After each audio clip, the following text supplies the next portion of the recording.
haadhaaf abbaan yeroo biyya alaatii dhufanii ijoollee lama qabu turanii ijoolleen isaanii lamaan manuma keessatti lubbuun isaanii lamaanuu darbee argan. Yeroo alumaa ol seenan iyyuu ijoolleen isaanii mana keessa saalaa irratti kukkufanii lubbuudhaan hin jiran biyya alaatii yeroo isaan dhufan jechuudha.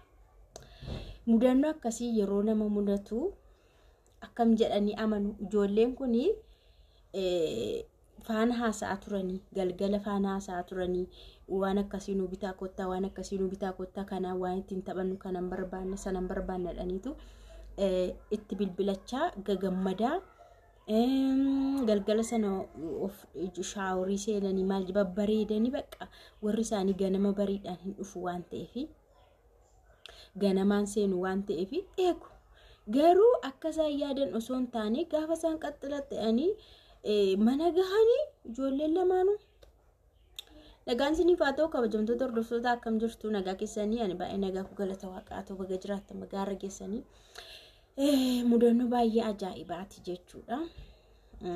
Baay'ee nama gaddisiisu baay'ee nama rifachiisu waan akkasiin ta'a jedhameeyyuu waan hin yaadamnedha jechuudha. Egaa jarri kun lamaanii haadhaaf abbaan kunii kan isaan deemanii guyyaa 18 fi biyya alaa deeman jechuudha. Guyyaa 18 haadhaa fi abbaan deeman. Mana sana keessa kan jiru ijoollee lama ijoollee durbaa fi ijoollee dhiiraa qabu. Isaan biratti immoo kan isaan kaa'anii deemanii adaadaa isaaniiti. Adaadaa jechuun obboleettii haadha isaanii. Obboleettii haadhaatu bira jira. Isheenis nama barattee reef eebbifamtee erga eebbifamtee ji'a lamadha. Isheen illee yuunivarsiitiidha. Loowuu barattee seeraan nama eebbifameedha jechuudha. Hojii seenuu fi nama of qopheessaa jirtu gagammadaa jirtu. Rakkoo gidiraa baay'ee keessa darbite jechuudha. Isa booda isheen illee hojii qabachuudha. Ijoollee kana baay'ee jaallatti garuu isaan illee hin gammadu. Yeroo isheen dhuftu baay'ee gammadu hin jaallatti waan ta'eef bakka ijoollee kana baay'ee kunuunsiti. Beektu haadha caalaa jechuudha. Bakka waan isheen goggootuu fi maal addatti jiramti tokko jaalallee kan nama qabsiisu akkoon illee kan jaalala qabsiistu akkanuma adaadaan jira darbee jechuudha. Ijoolleen kun akkasi. Innaa warri kun yeroo isaan isheen jirti ishee biratti dhiisanii deeman ijoolleen kun hin gammadan malee maaliif deemtu hin jenne bichaa dawwaluu kana nu bitaa sana nu bitaa kottaa jedhu guyyaan 17 dhumee guyyaa 18 booda gaafa guyyaa isaan dhufanii borumtaasa ganama dhufu waan ta'eef galgala kana adaadaan kun ijoollee kana shaaworii dhidhiqxe qaama isaanii dhidhiqxee fi ishee durbaama rifeensa ishee sisirreessitee maaliif fataa'anii akka warra isaanii eeganii fi isa dhiiraas akkuma sisirreessitu lamaan isaaniiyyuu dhidhiqxee sisirreessitee gannadha siniin jedhe isheen eebbifamte reefii jaalamadha ganna keessa ijoolleen kun dhaqna isaanii dhiqatanii maal yeroo jedhanii boqqolloo nu affeelii jedhanii adaadaa kana. Naa boqqolloo affeeltee kasalarratti affeeltee fi boqqolloon sun yeroo ga'u osuma isaan faana haasoftu osuma haasofsiistu laaqanas nyaatanii maal jedhanii osuma isaan faana haasoftu warri isaanii bilbilanii fi yeroo sanatti nu gammannee jirra siin eegaarra dhiqannee jirra bareednee siin eeguu fe'anii haadhaaf abbaa isaanii faana haasa'anii isa booda boqqolloon sun bishaannaa fi boqqolloo sana fiddeefi.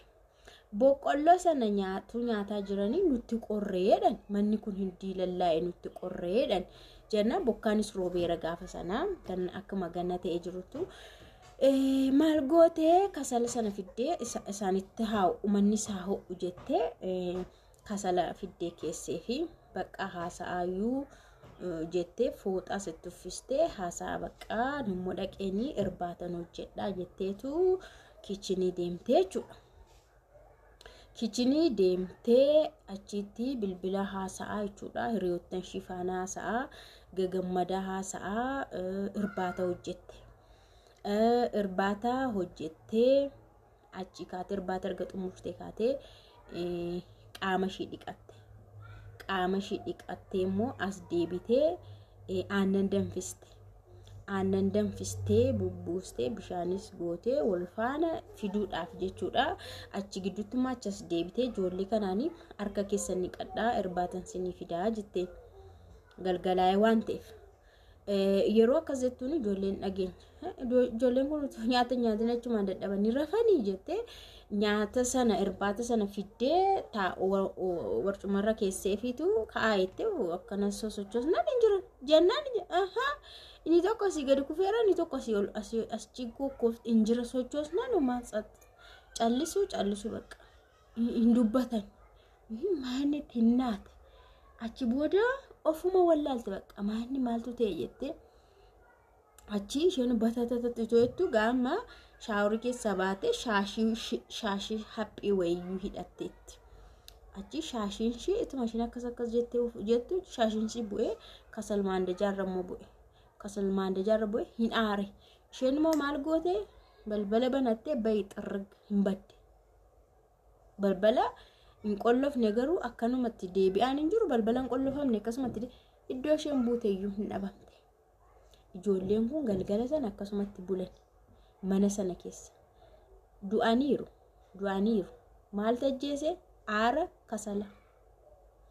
aarri kasalaa ijoollee kana ukkaamsee bakka ofollaalanii kukkufanii isheen achuma turtee laala amma isheen laaqana hojjettee achi bilbila saasaa turtee achi shaaworii seentee shaaworii keessa baatee aannan danfiste maal kana hunduma qopheessitu ijoolleen affanamanii hafuura oksijiinii dhabanii kaarboon monooksaayidiidhaan kukkufaniiru dhugaa waaqa akka salphaatti aarri kasalaa akka salphaatti nama ajjeesa bara anuufiikuu argeera dabalatammoo jiraanillee ukkaamamee hospitaala galee beeka serious amma namni yeroo haasa'u kasalli kuni sobaa namatti fakkaata inna yeroo baay'ee jechuudha waan akkasii mudata achi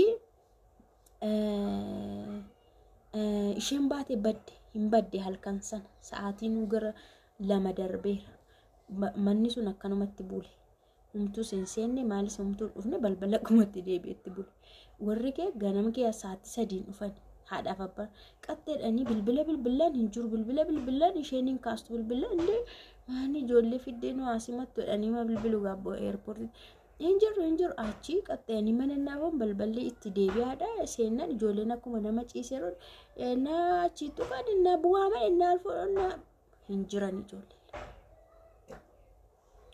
baqqaadhaaf abbaanii feentii gaaccaanii achumarraan iyyi ka'ee bakka poolisiin dhufee ijoollee reeffi isaanii deemee marammaramanii gaafa qorataman humaa tokko hin taane kaarboon monooksaayidiitu ijoollee kana ukkaamsee lubbuu isaanii dabarse isheen immoo mucattiin sun immoo adaadaan isaanii iddoo isheen buute dhabame barbaachaan makaraa meeqaan karaarraa argamte of jijjiirtee isheen miila duwwaa jirti maraatu fakkaattee lakkaa sammuu isheen gadhiise ijoollee kana gar malee jaallatti baay'ee akka malee jaallatti hin kunuunsiti bakka isheen kana ta'an seen ijoolleen illee hin dubbanne ijoolleen ituma ukkaamamanii achumaan tsatti kan argeen beeka akkamitti akka aarri kasalaa nama ukkaamsu dhugaa waaqa osoo amma laphee kee bakka oksijiinii fudhachaa hin jirtuma jettuuti lapheen kee dadhabee hin laafta dubbachuu illee hin dandeessu ol ka'uu maalachuu illee hin dandeessu hima laafta bakka achi ittuma si jabaata oksijiinii dhabuun kee achi hafuurri keessa yaaba ani waan argee beeku dhugaa waaqa aarri kasalaa keessattuu nama rafee jiru nama rafee irratti aarri kasalaa aare jechuun bakka achuma tsaxxee dheeraa jechuudha namni sun innaa ishee barbaadanii makaraa meeqaan gaafa ishee arganii isheenoo akka maraatuu taate katamaa keessa jirti waa tokko hin beektu fuudhanii hospitaala gashan dhugumatti qorannaan kasala akka ta'e baaseera isaanis immoo akka mucaa isaanii sana humaan goone akka isheen jaallattu sirriitti beeku waa gochuu hin dandeenyu jedhaniitu dhiisanii ishee yaalsisaa jiru maal jettu kan obboleettii isaanii sana warra ijoollee sanatu yaalchise isheen amma hon jettee waan gooteen qabdu akkas ta'a siin seenee humaa tokko siin seenee ofiishiyyuu nama reef eebbifamtee gammadaartu hojiitti bahuudhaa fi makaraa meeqa rakkoo keessa baatee nama akkasiitti isheen illee jechuudha.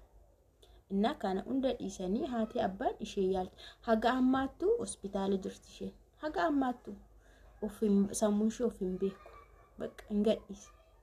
Na baay'ee tokko ajaa'ibadhaan sinin jedha yeroo tokko waan nama mudatu waan ati dhigne waan ati yaanne wanti amma jira amma hin jiru hin mudata jechuudha. Ay miseejii natti qaqqatama. Na kanadhaan sinin jedha dhugaa waaqayyo sinaa eegu balaa dingata balaa tasaarraa sinaa eegu.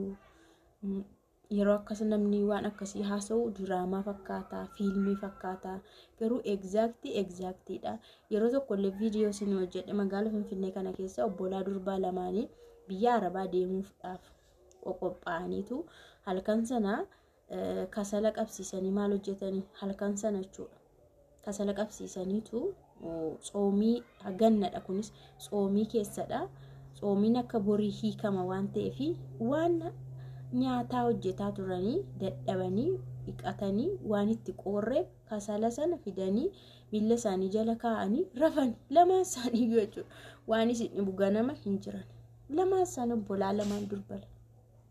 Kasala jechuun basmaa baay'ee of eeggannoo barbaada. Kasala balbala ofitti cufanii mana keessa kaa'aa jechuun osoo ati hin beekin bakka dubbachuu hin dandeessu himachuu yookaan ka'uu hin dandeessu yookaan homaa gochuu hin dandeessu achumaan saxxetta. Akkasii monoksaayidiin kaarboon monoksaayidiin.